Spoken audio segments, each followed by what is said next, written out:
Hello guys, നമസ്കാരം. എല്ലാവർക്കും നമ്മുടെ പുതിയൊരു വീഡിയോയിലേക്ക് വീണ്ടും സ്വാഗതം. ഇന്നത്തെ നമ്മുടെ വീഡിയോ എന്ന് പറയുന്നത് ടൈറ്റിലിൽ നിന്ന് തന്നെ നമുക്ക് മനസ്സിലായിട്ടുണ്ടാകും. അത് നമ്മൾ ജെമിനി സർക്കസ് കാണാൻ പോവാണ് കേട്ടോ.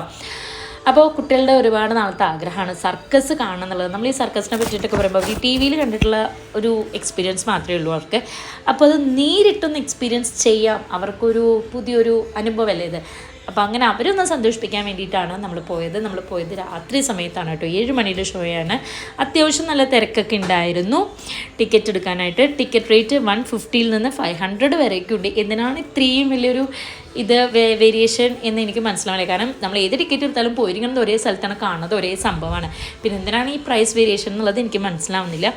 അപ്പോൾ അങ്ങനെ ഞങ്ങളിതാ ടിക്കറ്റ് എടുക്കാൻ വേണ്ടിയിട്ട് രതീഷേട്ട അപ്പുനെയും കൊണ്ട് അകത്തേക്ക് പോയി. അകത്തേക്ക് കയറുമ്പോൾ തന്നെ കുട്ടികളെ ആകർഷിക്കാൻ വേണ്ടി അവിടെ ഒരു കുട്ടിക്കൊമ്പൻ ആന എന്ന് പറയുന്ന പോലെ ഒരു ആനയുടെ സ്തൂപം ഇതൊക്കെ അവിടെ വെച്ചിട്ടുണ്ടായിരുന്നു. പിന്നെ അപ്പുറത്തും ഇപ്പുറത്തും ഇരുവശങ്ങളായിട്ട് ഗർജിക്കുന്ന സിംഹം, ഹിപ്പോപ്പൊട്ടാമസ്, കങ്കാരു, അങ്ങനെ ഒരുപാട് കുട്ടികളെ ആകർഷിക്കാൻ എന്തൊക്കെ ഉണ്ടോ അതൊക്കെ അവരവിടെ ചെയ്തിട്ടുണ്ട്. പിന്നെ നല്ല ലൈറ്റ് അറേഞ്ച്മെൻറ്റ്സ് ആയിരുന്നു. നല്ല വിഷ്വൽ ട്രീറ്റ് അവർ തന്നിട്ടുണ്ടെന്ന് പറയാണ്ട് വയ്യ. പിന്നെ ഇതിനെക്കുറിച്ചുള്ള, അതായത് ഈ സർക്കസ് ഞങ്ങൾ എൻജോയ് ചെയ്തോ, കുട്ടികൾ എത്രമാത്രം എൻജോയ് ചെയ്തു എന്നുള്ളതൊക്കെ ഞാൻ വഴിയേ പറയാം കേട്ടോ. പിന്നെ നിങ്ങൾ സർക്കസിന് പോയിട്ടുണ്ടോ, നിങ്ങളുടെ എക്സ്പീരിയൻസ് എങ്ങനെയാണ്, നിങ്ങൾക്ക് സർക്കസ് ഇഷ്ടമായോ, അതിനെക്കുറിച്ചിട്ടൊക്കെ ഒന്ന് താഴെ കമൻറ്റ് ചെയ്യണേ. പിന്നെ ഞങ്ങൾ പണ്ടൊക്കെ ഞാൻ സർക്കസ് കാണാൻ പോകുമ്പോൾ നമ്മൾ ഈ ആനിമൽസിനൊക്കെ, ആനേനെയൊക്കെ കൊണ്ടുവന്ന്, പട്ടികളൊക്കെ കൊണ്ടുവന്നിട്ടുള്ള സർക്കസുകളൊക്കെ ഉണ്ടായിരുന്നു അല്ലേ. പക്ഷേ ഇപ്പോഴത്തെ സർക്കസുകളിലൊന്നും അതില്ല. കാരണം അവർ മൃഗങ്ങളെ ഒരുപാട് ഹാം ചെയ്യണമെന്ന് പറഞ്ഞിട്ട് ഇപ്പം അതൊക്കെ മാറ്റി. ഇപ്പം അതൊന്നുമില്ല. അപ്പോൾ അങ്ങനെ രതീഷേട്ടൻ ടിക്കറ്റ് എടുത്തിട്ട് വന്നു. കുറേ കവാടങ്ങളൊക്കെ ഉണ്ട് കേട്ടോ, പല റേഞ്ചിൻ്റെ കവാടമുണ്ട്. പക്ഷേ ഈ കവാടങ്ങളിലൂടെയൊക്കെ പോയാലും നമ്മൾ എത്തുന്നത് ഒരേ സർക്കിളിലേക്കാണ്. അപ്പോൾ ഞങ്ങൾ അങ്ങനെ ടിക്കറ്റൊക്കെ കാണിച്ച് അകത്തേക്ക് കയറി. ടിക്കറ്റ് കാണിച്ചു കൊടുത്തു നമ്മൾ. എന്നിട്ട് 4 ടിക്കറ്റ് എടുത്തിട്ടുണ്ടായിരുന്നു. 3 വയസ്സിന് മുകളിലുള്ള കുട്ടികൾക്കും എടുക്കണമെന്നുള്ളതുകൊണ്ട് ഞങ്ങൾ 4 ടിക്കറ്റ് എടുത്തു. അകത്തേക്ക് കയറിക്കൊണ്ടിരിക്കുകയാണ് കേട്ടോ. നമ്മൾ പലപ്പോഴും കുട്ടികളോട് പറയില്ലേ, ജീവിതം തന്നെ ഒരു സർക്കസല്ലേ മക്കളെ, ഇനി ഇതിനെ വേറൊരു സർക്കസ് കാണണേ എന്നുള്ളത്. പക്ഷെ എന്നാലും എന്തൊക്കെ പറഞ്ഞാലും അവർക്ക് സർക്കസ് നേരിട്ട് കണ്ടാലാണ് അതെന്താണെന്ന് അറിയാനുള്ള ഒരു ഇതുണ്ടാവുള്ളൂ. അവരുടെ ആഗ്രഹമാണ് തീർത്ത് കൊടുക്കാമെന്ന് വിചാരിച്ചിട്ടാണ് അവരെ കൊണ്ടുപോയത് കേട്ടോ. പറഞ്ഞു കഴിഞ്ഞാൽ അവർക്ക് മനസ്സിലാവില്ല, ഇതിൽ അത്രയ്ക്ക് അങ്ങോട്ടൊന്നും കാണാനില്ല, പണ്ടത്തെ പോലത്തെ സർക്കസ് ഒന്നും അല്ല എന്ന് പറഞ്ഞാൽ അവർക്കത് മനസ്സിലാവില്ല. അപ്പോൾ ശരി, എന്നാൽ അത് കണ്ട് ആസ്വദിച്ച് മനസ്സിലാക്കട്ടെ എന്ന് വിചാരിച്ച് കൊണ്ടുപോയതാണ്. അങ്ങനെ നമ്മുടെ സർക്കസൊക്കെ സ്റ്റാർട്ടായി. പിന്നെ എപ്പോഴത്തേയും പോലെ ഈ കയറുമേൽ ഞാണുമേലുള്ള കളിയാണല്ലോ എല്ലാ സർക്കസിലും ആദ്യം ഉണ്ടാവുക. അതുപോലെ തന്നെയാണ് ഈ സർക്കസിലും.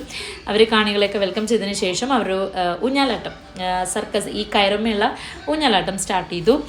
ഇത് ഞങ്ങൾ ഫ്രണ്ട് റോളാണ് കേട്ടോ വരുന്നത്. അത് എന്തിനാണെന്ന് വെച്ച് കഴിഞ്ഞാൽ ഈ ജോക്കർമാരൊക്കെ പണ്ട് വന്ന് നമ്മളെ എൻ്റർടൈൻ ചെയ്യിപ്പിക്കുമല്ലോ, അതുപോലെ എൻ്റർടൈൻ ചെയ്യിപ്പിക്കുകയാണെങ്കിൽ കുട്ടികൾക്കൊരു സന്തോഷമാവുമല്ലോ എന്ന് വിചാരിച്ചാണ് നമ്മൾ ഫ്രണ്ട് റോയിലിരുന്നത്. പക്ഷെ അത് വൻ അബദ്ധമായി എന്ന് പിന്നീടാണ് മനസ്സിലായത്. കാരണം മേപ്പോട്ട് നോക്കി നിന്നിട്ട് ഞങ്ങളുടെ കഴുത്തിന് അല്ലെങ്കിൽ ഞങ്ങളുടെ പെടലി ഉളുക്കി എന്ന് വേണമെങ്കിൽ പറയാം. അത്രയ്ക്കും സ്ട്രെയിൻ ആയിരുന്നു കേട്ടോ ഇങ്ങനെ മുകളിൽ നോക്കിയിരിക്കുക എന്ന് പറഞ്ഞു കഴിഞ്ഞാൽ. പിന്നെ ഇതിലെനിക്ക് എടുത്ത് പറയേണ്ട ഒരു കാര്യം എന്താണെന്ന് വെച്ച് കഴിഞ്ഞാൽ, ഇതിൽ കുട്ടികളെ എൻ്റർടൈൻ ചെയ്യിപ്പിക്കുന്ന രീതിയിലൊന്നും ഉണ്ട് എന്ന് എനിക്ക് തോന്നിയില്ല. വെറുതെ ഒരു നേരം പോക്കിന് വേണമെങ്കിൽ പോയിരുന്ന് കാണാം, അതല്ലെങ്കിൽ അത് മാറ്റി നിർത്തിയാൽ വേസ്റ്റ് ഓഫ് മണി എന്നേ ഞാൻ പറയുള്ളൂ. കൊടുക്കുന്ന കാശിനുള്ള ഒരു ഇതുണ്ടോ എന്ന് ചോദിച്ചാൽ ഇല്ല. കാരണം പണ്ടൊക്കെ ഈ ജോക്കർമാർ വന്ന് നമ്മളെ എൻ്റർടൈൻ ചെയ്യിപ്പിക്കായിരുന്നു അല്ലേ. ഇതിൽ അങ്ങനെ ഒരു എൻ്റർടൈൻമെൻറ്റ് ഉണ്ടായിരുന്നില്ല. എൻ്റെ അല്ലെങ്കിൽ ഞങ്ങളുടെ പേഴ്സണലായിട്ടുള്ള അഭിപ്രായമാണ് ഞാനിവിടെ പറയുന്നത്. എല്ലാവർക്കും അങ്ങനെ ആവണമെന്നില്ല. പലരുടെയും ആസ്വാദന ശൈലി അല്ലെങ്കിൽ ആസ്വാദന രീതി വേറെ തന്നെയാണല്ലോ.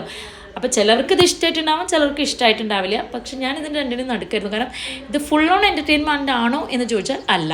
പിന്നെ ഈ കുറച്ച് ഭാഗങ്ങളൊക്കെ ഇങ്ങനെ മാജിക് പോലെ ഇങ്ങനെ റിങ് എല്ലാം യൂഷ്വൽ ഐറ്റംസ് ആയിരുന്നു. ഒന്നും ഒരു വെറൈറ്റി ആയിട്ട് എടുത്ത് പറയേണ്ട കാര്യങ്ങളൊന്നും ഈ സർക്കസിൽ ഉണ്ടായിരുന്നില്ല. യൂഷ്വലായിട്ട് അവരെന്തൊക്കെ ചെയ്യൂ അതൊക്കെ തന്നെയാണ് ഇതിലും ഉണ്ടായിരുന്നുള്ളൂ. പിന്നെ രാത്രി സമയങ്ങളിൽ പോയതുകൊണ്ട് ഭയങ്കര സൗണ്ട് എഫക്ട്സ് ആയിരുന്നു. പിന്നെ ഈ ലൈറ്റ് ഇതിങ്ങനെ നമ്മുടെ കണ്ണിലേക്ക് ഇങ്ങനെ മിന്നി ഇങ്ങനെ നിൽക്കുമല്ലോ, ബ്രൈറ്റ് അടിക്കുക ഡിം അടിക്കുക, ബ്രൈറ്റ് അടിക്കുക ഡിം അടിക്കുക നമ്മൾ നിൽക്കുമ്പോൾ നമുക്ക് തലവേദനയ്ക്ക് കേട്ടോ. പിന്നെ ചൂട് വരെ ഭയങ്കര തലവേദനയായിരുന്നു. പിന്നെ അതിൽ ഞങ്ങൾക്ക് ഇഷ്ടമായത് ഈ ആഫ്രിക്കൻ ഡാൻസും പിന്നെ ഇവരെ തന്നെ ഒരു ഫയർ ഡാൻസ് ഉണ്ടായിരുന്നു. ഇത് രണ്ടുമാണ് ഞങ്ങൾക്ക് പേഴ്സണലി കുറച്ചും കൂടി ഒന്ന് ഇഷ്ടമായത്. നമ്മൾ പിടിച്ചെടുത്താൽ മാത്രമുള്ളതൊന്നും ഇതിലുണ്ടായിരുന്നില്ല. പിന്നെ എൻ്റെ മക്കൾക്ക് രാത്രി സമയം പോയതുകൊണ്ട് ഭയങ്കര ബോറടിച്ചു തുടങ്ങി, അവർക്ക് ഉറക്കം വന്നു തുടങ്ങി. അവർ പ്രതീക്ഷിച്ച പോലൊന്നും അവർക്ക് ഇതിന്ന് കിട്ടിയില്ല. അതാണ് മെയിൻ കാര്യം കേട്ടോ. വേറെ എന്തെങ്കിലും അവർക്ക് ഇഷ്ടപ്പെടുന്ന കിട്ടിയിരുന്നെങ്കിൽ അവർ കുറച്ചു നേരം കൂടി ഒന്ന് ഇരുന്നേനെ. ഞാൻ പറയാൻ രാത്രി സമയങ്ങളിൽ ഒരിക്കലും പോവരുതെന്നേ ഞാൻ പറയുള്ളൂ. കാരണം കുഞ്ഞു കുട്ടികളൊക്കെ ഉണ്ടെങ്കിൽ അവർക്ക് ഈ സൗണ്ടും ഈ ലൈറ്റൊക്കെ ഭയങ്കരമായിട്ട് ഫ്രസ്ട്രേഷൻസ് ആവും, അവർക്ക് ഭയങ്കരമായിട്ട് ഇറിറ്റേറ്റ് ആവും. അവർക്ക് ഒരിക്കലും ഇരിക്കാൻ പറ്റില്ല, ഫുൾ ആയിട്ട് അവർ ഇരിക്കില്ല എന്തായാലും.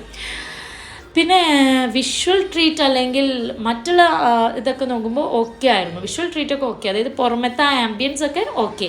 അല്ലാണ്ട് നമുക്കങ്ങനെ പൈസ കൊടുത്ത് ഇരുന്ന് കാണാനുള്ളൊരു സംഭവം എനിക്കുണ്ടെന്ന് തോന്നിയില്ല. പിന്നെ അവർ ചെയ്യുന്ന ആ അധ്വാനത്തിന് നമുക്ക് ഓക്കെ, കാരണം അവർ ഒരുപാട് എഫേർട്ട് ഇട്ടിട്ടാണല്ലോ നമ്മുടെ മുന്നിൽ അവതരിപ്പിക്കുന്നത്. അപ്പോൾ അതിനെ നമ്മളൊന്ന് റെസ്പെക്റ്റ് ചെയ്യാം, അത്രയേ ഉള്ളൂ. അതല്ലാണ്ട് ഒരുപാട് ഹൈപ്പ് പറയാനുള്ള ഒരു സംഭവം എനിക്കിതിൽ തോന്നിയില്ല. ഇതിൽ കാണികളെ അവരതിൽ ഉൾക്കൊള്ളിക്കുന്നില്ല. നമ്മൾ വന്നിരിക്കുന്ന കാണികളെ ഇതിലേക്ക് ഉൾക്കൊള്ളിച്ചുകൊണ്ട് എന്തെങ്കിലുമൊക്കെ ചെയ്യുകയാണെങ്കിൽ, ഇപ്പോൾ മാജിക് ഷോ ചെയ്യുമ്പോൾ കാണികളെ കൊണ്ടുവന്ന് അവരെയും കൂടി ഇൻട്രാക്ട് ചെയ്യിപ്പിച്ചുകൊണ്ട് എന്തെങ്കിലുമൊക്കെ ചെയ്യുക.